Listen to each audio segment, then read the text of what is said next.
To Beal or not to Beal? It's 5:05 in the afternoon. Tim Ring's filling in for Gambo. I really thought this was going to be done by now. Okay, it's not.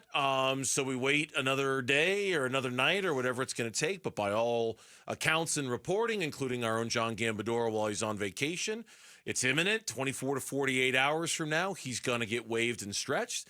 By all accounts, it's going to be about $14 million that he'll give back. Presumably, he'll make that up with the next team, and the Suns will end up waiving and stretching about $97 million over 5 years, so roughly $20 million a year, give or take a little bit. It is like I swear I'm not trying to be a downer about this, but having been somebody who's lived through just about every transaction the Phoenix Suns have ever made, the acquisition of Bradley Beal has got to be the worst move the organization has ever made in their history. I mean, just in terms of the cost to acquire and then the cost to separate yourself from him, has there ever been a costlier acquisition in terms of like the whole package and than Bradley Beal? The expectations that were not met, the inavailability to play, holding the team hostage with the no trade clause when you maybe could have found one team maybe to orchestrate a Jimmy Butler trade to put Butler with Booker and Durant, and maybe Butler's appearance and presence on this team has a similar effect in the second half of the season last year that it did on the Golden State Warriors. I went through the three prongs just about a half hour ago. Like every possible downside of Bradley Beal in Phoenix, it happened. It happened. And it's almost like the Suns almost didn't, not almost, I don't think it ever occurred to the Suns that this would not work. I think, I think you're absolutely correct. Matt Ishbia, although he didn't want to come out and say it, but privately, as they waited, remember Beal missed the first part of his first season, had like the back thing. Yeah. Matt Ishbia was convinced that once Beal got back, got his sea legs, and got rolling in mid-January, that they were going to be the best team in the NBA. Yes. That they were going to contend for a championship, if not win it. Like their expectations were so high that the thought of this thing bottoming out and you never even won a playoff game with Bradley Beal was so far off of their radar in terms of what may happen that I think they were completely blindsided by this. Yeah. But everything they try to do just, Booker can play the point. Or, we're going to get a guy who's a four-time All-Star and a scoring champ and, puts up 30 a night. Booker, Beal, and Durant are going to be unstoppable. And we'll bring Bradley Beal off the bench and see if that works. See if that helps us with our lineups. At that we'll point, go get a point guard to help put it all together and hold it all together. Yeah, and I think something you said a second ago like really resonated about they were so excited about the possibility that they could get Bradley Beal. It's almost like, did they stop to wonder whether they should get Bradley Beal or not? Like, okay, hold on a sec. Let's just think this through for just a second here before we do this. We're talking about acquiring the only player in the NBA with a no-trade clause. At the time, he was the only one. LeBron didn't get his until after the trade. We're talking about acquiring the only player in the NBA with a no-trade clause who's frequently hurt, who plays a position that we've already got, okay? Now, I know he's exciting and he's going to add this element to our offense that's going to make it look like we cannot be stopped, you cannot guard us. Yeah. But there was such a rush to find the next rush, Ooh. Because, Bernsey, there were if you remember to what they could do back then, they had just basically acquired Durant late in the season, trade deadline, played 8 games, and a couple playoff series.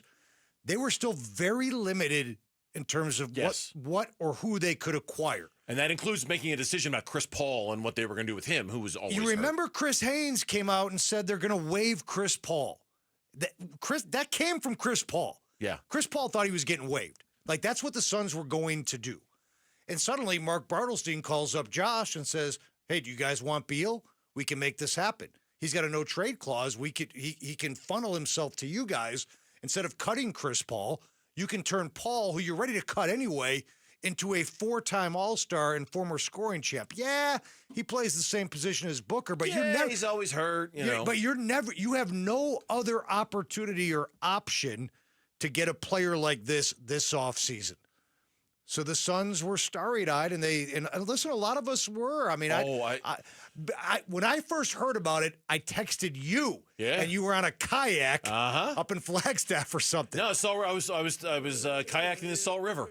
I was doing the lower Salt with my wife. I nearly got decapitated that day because I spent so much time looking at my phone. Right. I didn't see the giant tree branch that quite literally nearly took off my head the day of the Bradley Beal. Another strike to Bradley Beal. He almost took off your head. But to your point, I've thought about this. Like, this is going to sound almost like self-serious, but I've reflected a lot on why wasn't I more skeptical of this in the moment?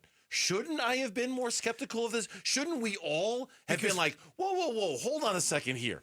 Bradley Beal, that's a terrible contract. He's got a no-trade clause.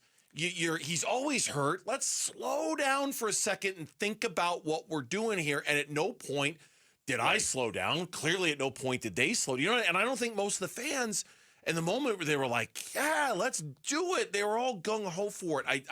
I think we all should have taken a breath and realized the possible ramifications of all this. The fact that he was a 4-time All-Star, had the ability to score over 30 points a game, former scoring champ, all that clouded and basically disguised and covered up the fact that he played the same exact position as Booker.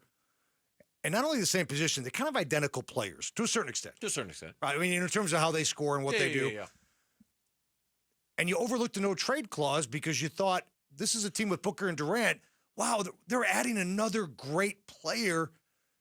And the only reason they were able to add him is because there's a relationship with the CEO and the father agent, and Brad Beal can orchestrate it. Plus, you had the $30 million Chris Paul chip to play to get him. Yeah. You could have gotten Jordan Poole. You brought Bradley Beal.